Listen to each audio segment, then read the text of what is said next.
Hello friends, very good afternoon. आज है 2 अगस्त 2026 और दिन है Sunday. Cut off cut off cut off junior assistant का कट ऑफ क्या रहेगा? तो चलो कट ऑफ डिस्कस कर ही लेते हैं।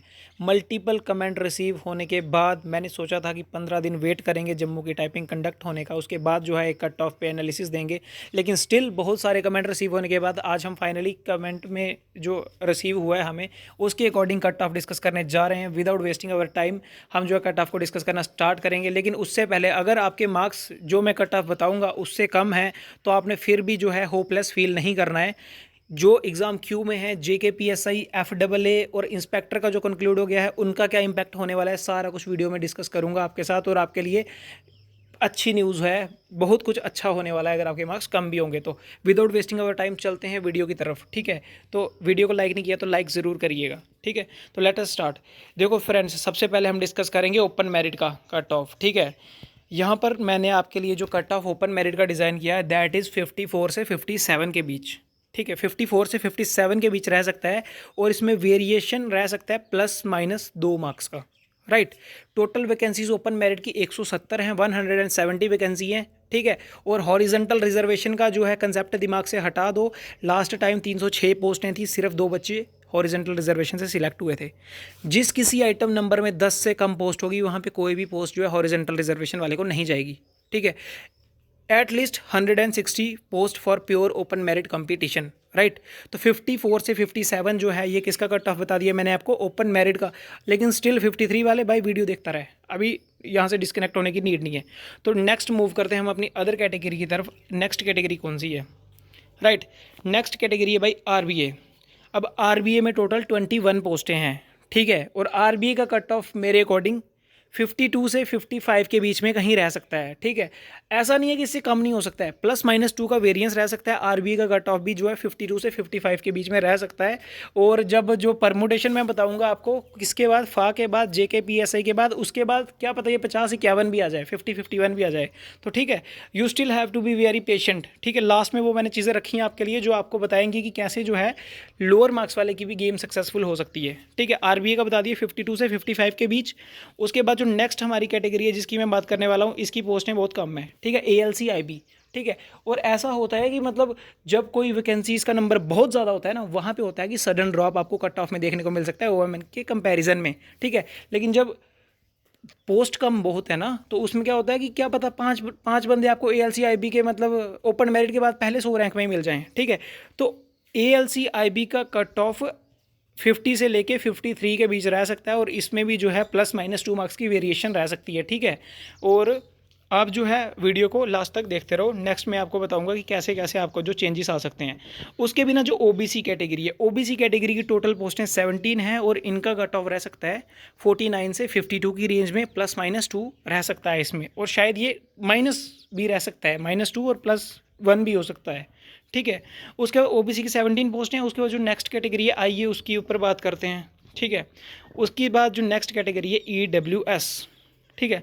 EWS इज़ लाइक ऐसी कैटेगरी है ये, इसका प्रेडिक्शन कोई नहीं कर सकता, ठीक है? यहाँ तो इसका बिल्कुल ही हाई चला जाएगा, यहाँ तो इसका बिल्कुल ही इतना लो आ जाएगा कि सबसे कम कट ऑफ होगा इनका, ठीक है? क्योंकि EWS एक ऐसी कैटेगरी है ना, बाकी जो भी कैटेगरीज हैं वो लंबे पीरियड के लिए वैलिड रहते हैं। ST वाली हो गई, ठीक है? उसके बाद OBC हो गई, OBC भी रिन्यू होती है लेकिन 1 साल के इंटरवल पे नहीं होती। उसके SC हो गई तो थ्रू आउट द एज रहती है आपकी।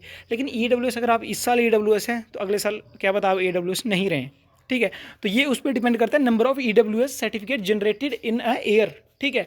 और लास्ट में EWS बहुत लोगों का इनवैलिड भी हो जाता है, ठीक है? अगर आपके पास सेंटर का EWS है तो वो इनवैलिड है, आप बाहर हो जाओगे, ठीक है? यहाँ पे स्टेट के फॉर्मेट का ही, UT के फॉर्मेट का ही EWS चलता है। ऐसा पहले भी हो चुका है। खैर वो बात की बातें हैं, वो डॉक्यूमेंट वेरिफिकेशन के टाइम डिस्कस करेंगे। अभी के लिए जो EWS का कट ऑफ रहेगा वो रहेगा 49 से 52 के बीच, राइट? जो नेक्स्ट है, नेक्स्ट बात कर लेते हैं। Next is our ST2 category. पहले ST1 नहीं कह रहा हूँ मैं, ST2 कह रहा हूँ। क्यों? क्योंकि ST2 का ST1 से ज़्यादा रहेगा। ST2 में पोस्टें हैं 30, राइट? 30 पोस्टें हैं और इसका 50 से लेके 53 के बीच में रहेगा और प्लस माइनस 2 की इसमें वेरिएंस रहेगी, राइट? ST2 के लिए रहेगा 50 से 53 के बीच में, ठीक है?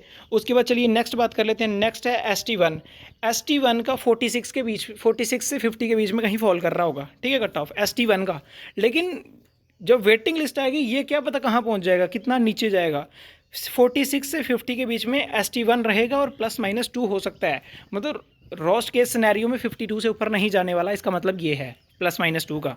ठीक है, तो 32 पोस्टें ST1 के लिए और 46 से 50 के बीच में वो रहेगा कट ऑफ इसका हमारे अकॉर्डिंग। ठीक है, अगर सारी चीज़ें स्मूथ रही होंगी। ठीक है, उसके बाद देखो चीज़ मैटर क्या करती है, हमें ऐसे अभी तक 15-20 बच्चे ऐसे मिल गए होंगे जिनके टोटल क्यूमुलेटिव स्कोर 60+ बन रहा है, और वही 20 बच्चे जो है ना, 20 बच्चों को ना हर ग्रुप में मतलब शेयर हो गया, फॉरवर्ड हो गया कि हाँ इसके इतने बने, इसके इतने बने, इसके इतने बने हैं। ठीक है, ये एक ऐसा एग्ज़ाम है 2 टायर एग्ज़ाम, इसमें जो जिसने पहला क्वालिफाई किया है ना उसको टाइपिंग की प्रैक्टिस करनी ही करनी है। टाइपिंग प्रैक्टिस करने के लिए वो कहीं ना कहीं किसी तरीके से, किसी से व्हाट्सएप ग्रुप से ज्वाइन हो गया, किसी से टेलीग्राम से ज्वाइन हो गया, किसी से कहीं ज्वाइन हो गया है, और इसमें एक्सेप्शन बहुत कम होगी कि जो कैंडिडेट जो है किसी ऑनलाइन प्लेटफॉर्म पे आपके साथ ज्वाइन नहीं हुआ है। जो आप बाहर मान रहे हो ना 50% बच्चे बाहर से एक्सेप्शन से आ जाएंगे, ऐसा नहीं होने वाला। 10 से 15% बच्चे एक्सेप्शन में रह सकते हैं। और लास्ट में चीज़ मैटर पता क्या करेगी, पहले 1000 रैंक जो बच्चे टाइपिंग टेस्ट क्वालिफाई करते हैं, फर्स्ट 1000 रैंक जो है ना, उनके कितने मार्क्स हैं। अब मैं आपको कह रहा हूँ टाइपिंग क्वालिफाई करने वाले बच्चे और OMR क्वालिफाई करने वाले बच्चों की जब लिस्ट आएगी ना, टोटल के 12,000 में से क्या पता सिर्फ 3500 बच्चे क्वालिफाई किए हैं। अगर सिर्फ 3500 बच्चे क्वालिफाई किए हैं ना, वहाँ पर क्वेश्चन ये है, सिर्फ 3500 बच्चों जिन्होंने क्वालिफाई किया है, क्या उनमें 1000 बच्चे भी ऐसे हैं जिन्होंने 50 का मार्क क्रॉस किया है? मैं कहता हूँ नहीं होंगे। 1000 बच्चे भी ऐसे नहीं होंगे जो टोटल ओवरऑल स्कोर 50+ बना रहे होंगे, किसमें OMR प्लस टाइपिंग का क्यूमुलेटिव। और टाइपिंग का टॉपर अपना वही आदमी रहने वाला है, अमन जसरोटिया फ्रॉम जम्मू, 20 मार्क्स के साथ, 85 WPM के साथ। ठीक है, ST2 का हो गया यहाँ पर डिस्कशन 46 से 50 के बीच में। उसके बाद जो नेक्स्ट कैटेगरी हमारी लास्ट कैटेगरी रह गई SC की नंबर ऑफ पोस्ट सबसे ज़्यादा है। ठीक है, और इसका कट ऑफ भी ऐसा ही रहने वाला है, 47, 48, 49 ऐसा ही रहेगा। 47 से 50 के बीच में ये कहीं भी रह सकता है। ठीक है, और ये ST1 और SC का लगभग बराबर ही रह सकता है, एक आधा उसका कम हो सकता है मार्क्स या एक आधा इसका कम हो सकता है। ऐसा कोई डिफरेंस इसमें आने वाला नहीं है, despite being more vacancies in SC। ठीक है, तो ऐसा ही कुछ इसका सारा कट ऑफ रहने वाला है। आई होप मैंने सारी कैटेगरीज का एक्सप्लेन कर दिया, कोई मिस आउट हो गई हो तो कमेंट में ज़रूर बता देना। ठीक है, उसके बाद चलिए अब डिस्कस करते हैं क्या चीज़। देखिए इंपॉर्टेंट चीज़ बहुत, यहाँ पर देखो सारी कैटेगरीज का मैं आपको एक बार फिर से बता देता हूँ। ठीक है, क्यूमुलेटिव। ठीक है, ओपन मेरिट का 55 से 57, RBA का 52 से 55, ST2 का 50 से 53, ST1 का 46 से 50, और EWS का 49 से 52, ALC का 50 से 53, और उसके बाद OBC का 49 से 52, और SC का 47 से 50। राइट, और वेरिएशन इसमें +-2 की। ठीक है, अगर आपने यार हमारे चैनल को सब्सक्राइब नहीं किया तो सब्सक्राइब ज़रूर कर दीजिए। जो भी इंपॉर्टेंट अपडेट होगा हम आपके लिए सबसे पहले और सबसे बेटर वे में ला के प्रेजेंट करते हैं, and it gives motivation to कि हम आपको और बेहतर तरीके से प्रेजेंट करें नेक्स्ट टाइम। ठीक है, तो एक लाइक कर दो हमारी मेहनत के लिए। एंड उसके बाद ये देखो इम्पैक्ट ऑफ JKPSI। ठीक है, अभी आप ये सोचो सिर्फ सब इंस्पेक्टर का एग्जामिनेशन जो आज ही मॉर्निंग में कैलेंडर आ गया है। पहली बात ऑल द बेस्ट सारों को। ठीक है, बहुत देर से वेट कर रहे हैं, बहुत बंदे स्ट्रगल कर रहे हैं इसके। ठीक है, और जितना इन बंदों ने हिम्मत की है ना कि एडवर्टाइजमेंट रिक्रूट के लिए या कोर्ट केस के लिए, इन बंदों ने बहुत एफर्ट्स किए हैं। सब इंस्पेक्टर वालों ने लास्ट टाइम भी इन्होंने एफर्ट किए थे, इन्होंने करवा के दिखाए थे रिक्रूटमेंट, और इस बार भी इन्होंने जो है बहुत बढ़िया काम किया है। इस बार भी सब इंस्पेक्टर का जो है 29/11/2026, 29/11 मतलब 29 नवंबर को ये एग्ज़ाम होने वाला है। ठीक है, उसके बाद कांस्टेबल का होने वाला है। ठीक है, कांस्टेबल ऐसा कोई नहीं है। देखो जो बच्चा कांस्टेबल सिलेक्ट होगा ना वो जूनियर असिस्टेंट पे अपेयर होने के लिए आएगा। अभी एज इस स्टेज पे क्या है, बहुत बच्चे ऐसे हैं जो कांस्टेबल सिलेक्टेड थे, वो जूनियर असिस्टेंट में शॉर्टलिस्ट हुए थे, वो टाइपिंग देने आए हैं। ठीक है, लेकिन टेलीकम्युनिकेशन वाले बच्चों को अलाउ ही नहीं किया है। मैंने कहीं से सुना है, अगर आप टेलीकम्युनिकेशन में सिलेक्टेड हो तो आप कमेंट बॉक्स में ज़रूर बताइएगा। जो कोई कांस्टेबल इस वीडियो को देख रहे हैं वो ज़रूर बताइएगा वीडियो में कि क्या कितने बच्चों को अलाउ किया है वहाँ से जूनियर असिस्टेंट की टाइप टेस्ट में अपेयर होने के लिए, क्या कितने बच्चों को अपेयर नहीं होने दिया गया, और या कितने बच्चे ऐसे हैं जो कांस्टेबल सिलेक्टेड थे स्टिल वो अपेयर नहीं हुए डिस्पाइट हैविंग 35 मार्क्स 40 मार्क्स। ठीक है, अभी जो बच्चा जूनियर असिस्टेंट सिलेक्ट होगा ना वो कांस्टेबल का एग्ज़ाम देने ही नहीं जाएगा। जो जूनियर असिस्टेंट सिलेक्ट होगा वो जाएगा सब इंस्पेक्टर का एग्ज़ाम देने। ठीक है, देखो ये एक हायरार्की होती है लेवल्स ऑफ सैलरी की, लेवल 4, लेवल 5, लेवल 6। लेवल 4 की जॉब है जूनियर असिस्टेंट, लेवल 5 की है इंस्पेक्टर फॉरेस्ट की, उसके बाद लेवल 5 की है FAA, और लेवल 6 की है JKPSI। ठीक है, जो बच्चे अभी जूनियर असिस्टेंट सिलेक्ट हुए हैं ना, उन्हीं में से कुछ बच्चे होंगे जो इंस्पेक्टर भी सिलेक्ट होंगे। राइट, उन्हीं में से इंस्पेक्टर सिलेक्ट होने के बाद कुछ ऐसे बच्चे होंगे जो JKPSI भी सिलेक्ट होंगे, और कुछ ऐसे होंगे जो फार्म में सिलेक्ट होंगे।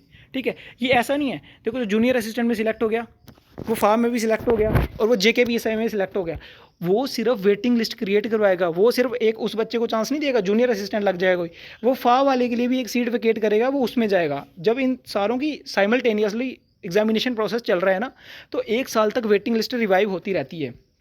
अब मान लो 10 ऐसे बच्चे हैं जो इंस्पेक्टर सिलेक्ट हो रहे हैं, जूनियर असिस्टेंट भी सिलेक्ट हो रहे हैं, ठीक है। वो जूनियर असिस्टेंट ज्वाइन भी कर लेंगे ना, चाहे उसकी ज्वाइनिंग 3 महीने बाद होगी, किसकी, फॉरेस्टर की। तो क्या करेंगे कि 10 पोस्टों की वेटिंग लिस्ट प्रिपेयर होगी, 10 पोस्टों के लिए और जूनियर असिस्टेंट को ज्वाइन करवाया जाएगा, जो किस में होंगे, हमारे ऑर्डर में पीछे होंगे वेटिंग लिस्ट में, वो आएंगे, ठीक है। उसके बाद मान लो जूनियर असिस्टेंट वाले और जो कोई 20 बच्चे हैं जो FAA में सिलेक्ट हो जाते हैं, वो फिर यहाँ से रिज़ाइन करेंगे, वो FAA ज्वाइन करेंगे। FAA ज्वाइन करने के बाद फिर 20 बच्चों की वेटिंग लिस्ट प्रिपेयर होगी, वो दोबारा जूनियर असिस्टेंट ज्वाइन करेंगे। वो बच्चे होंगे जो हमारे पीछे होंगे रैंक्स में, ठीक है। 20 यहाँ हो गई। और यार JKPSI तो प्रेस्टिजियस जॉब है, जो कोई ऑर्डिनरी जनरल डिग्री वाला होता है ना, BSc वाला, BA वाला, उसके लिए इससे बेस्ट कोई ऑप्शन नहीं होता है JKPSI के बिना। तो वो सारे ट्राई मारेंगे, जो जो जूनियर असिस्टेंट भी सिलेक्ट होगा ना, वो भी ट्राई मारेंगे। क्या पता, आप जिन लोगों को टेंशन है ना यार कट ऑफ की वजह से मैं बाहर ना हो जाऊँ, ये हो जाएगा वो हो जाएगा, जब आप फाइनल लिस्ट में सिलेक्ट भी हो जाओगे ना, मे भी उसके बाद आप JKPSI सिलेक्ट हो जाओगे ना, आप खुद दूसरे के लिए सीट वेकेट करोगे। और ये इसका टाइम पीरियड रहता है 1 साल। 1 साल के अंदर एक पोस्ट के लिए जितनी वेटिंग लिस्ट रिवाइव हुए वो करते हैं उसको। अभी तक जूनियर असिस्टेंट की वेटिंग लिस्ट रिवाइव होती हुई आ रही थी। अभी पीछे थोड़े दिन पहले भी एक वेटिंग लिस्ट आई थी, किसकी, जूनियर असिस्टेंट की, 2024 में जो एडवर्टाइज हुई थी, फिर 25 में कंक्लूड हुई, फिर मार्च में ज्वाइनिंग हुई उनकी, तो उनकी भी ज्वाइनिंग अभी करवाई गई है वेटिंग लिस्ट में। तो ऐसे मान के चलो, अब सारे एग्ज़ाम्स को सम अप करो, लगभग मिनिमम नहीं तो बेयर मिनिमम 40 बच्चे ऐसे होंगे जो वेटिंग लिस्ट के थ्रू इन होंगे, ठीक है। जब आप किसी प्रिपरेशन में बैठते हो, you have to keep in mind कि ये 3 महीने 4 महीने की गेम नहीं है, आपको उस गेम में लंबा रहना पड़ता है। ये चीज़ें डिमांड करती हैं टाइम, आपको जो है थिंकिंग को डिफरेंट करना पड़ता है, क्रिटिकली सोचना पड़ता है सारी चीज़ों को। अगर ऐसे ही करूँगा तो वो हो जाएगा, ऐसे नहीं करूँगा तो ये हो जाएगा, ठीक है। आपको क्या करना है, उससे ज़्यादा इंपॉर्टेंट ये चीज़ होती है क्या नहीं करना है, ठीक है। तो अभी जिसके 53 मार्क्स है, 52 मार्क्स है, उन्होंने किसी ने भी ये नहीं सोचना कि यार मेरा होगा नहीं होगा। आपके पास बहुत परमुटेशन कम्बिनेशन बनेंगे, ठीक है, लेकिन सिर्फ होपफुल होकर नहीं सोचना कि वेटिंग में आ जाऊंगा, ऐसे आ जाऊंगा। आपको अपना एफर्ट अदर एग्जाम के ऊपर भी रखना है, वो भी आपको पढ़ते रहना है, ठीक है। जो कोई बच्चा इस एग्जाम में 40 मार्क्स लाया है, 38 मार्क्स लाया है, it is not easy to score 38 और 40 मार्क्स इन दिस एग्जामिनेशन। आप जो है अब फा के लिए भी जाओ, क्योंकि अब आपको बीच में लगभग काफ़ी टाइम मिल गया है, आई गेस 50 दिन से तो ज़्यादा ही मिल गए हैं। अगर आप 40 यहाँ ला रहे हो, आपको GS पहले से काफ़ी हद तक आती है, मैथमेटिक्स आपको आता है, रीजनिंग आपको आती है, और 40 से 50 दिन में जो एक्सेप्शनल सिलेबस है, एक सब्जेक्ट बंदा कवर कर सकता है, ठीक है। दे आर नॉट कोई 30 मार खान नहीं है जिन्होंने पढ़ लिया सिलेबस पहले से, आप भी वो चीज़ में उनके साथ कंपीट कर सकते हो। It is all about our mental power, ठीक है। तो आपको इसमें होपफुल रहना है, क्या पता 50 बच्चों की वेटिंग लिस्ट रिवाइव हो जाए, ठीक है। तो 1 हो, 2 हो, क्या पता 3 हो, 4 हो। उस जूनियर असिस्टेंट की कितनी होती रही हैं। तो जिनके मार्क्स कम भी हैं वो भी होपफुल रहो, ऐसा मत गिव अप करो, ठीक है। ओपन मेरिट वाला लास्ट में क्या पता 52 वाला मार्क्स वाला भी सिलेक्ट हो किस टाइम पे, क्या पता 51 वाला सिलेक्ट हो जाए किस टाइम पे, वेटिंग लिस्ट के टाइम पे। फर्स्ट लिस्ट में आपका नाम नहीं भी आता है ना, तो स्टिल आपके पास बहुत ही कॉम्बिनेशन बनेंगे। और ये आपके लिए बहुत अच्छी है, गुड न्यूज़ है कि जो ये है ना, तीनों एग्जाम का प्रोसेस साथ में चल रहा है, FAA का, इंस्पेक्टर का, JKPSI का, ये सारी चीज़ें चलती रहेंगी। और 1 साल तक जितनी वेटिंग लिस्ट रिवाइव हो जाएंगी, और उसके बाद जो है पोस्ट जो है ना, वो नलीफाइड हो जाती है, फिर वो जो है दोबारा एडवर्टाइज होकर फॉरवर्ड होकर आती है। 1 साल के अंदर जो है वो JKSSB तक रहती है बात कि वो दोबारा से ज्वाइनिंग करवा सकते हैं वेटिंग लिस्ट की, ठीक है। तो थैंक यू गाइस, मैंने आपको समझाने की बेस्ट ट्राई की जो मैं समझा सकता था, ठीक है। इसके बिना अगर आपने हमारा चैनल ज्वाइन नहीं किया टेलीग्राम वाला, तो सारे अपडेट हम वहाँ भी प्रोवाइड करते हैं, आप ज्वाइन कर सकते हैं, ठीक है। और हमारी वीडियो को लाइक ज़रूर कर दें और कमेंट भी कर दें आपके मार्क्स कितने हैं, ठीक है, क्यूमुलेटिव स्कोर कितना है, आपने उसके बिना जूनियर असिस्टेंट के बिना कौन कौन सी पोस्ट पे अप्लाई किया है, या क्या कोई मेरी तरह भी है जिसने सिर्फ जूनियर असिस्टेंट और फा में अप्लाई किया है, JKPSI में नहीं किया हुआ है क्योंकि हाइट की वजह से। और चैनल को सब्सक्राइब ज़रूर करें, और हमें मोटिवेट करने के लिए जो है आप इस वीडियो को लाइक कर दें, और फ्यूचर अपडेट आपको मिलते रहेंगे। टेलीग्राम का ग्रुप का लिंक जो है डिस्क्रिप्शन में मिल जाएगा। Thank you, have a nice day, wonderful journey ahead.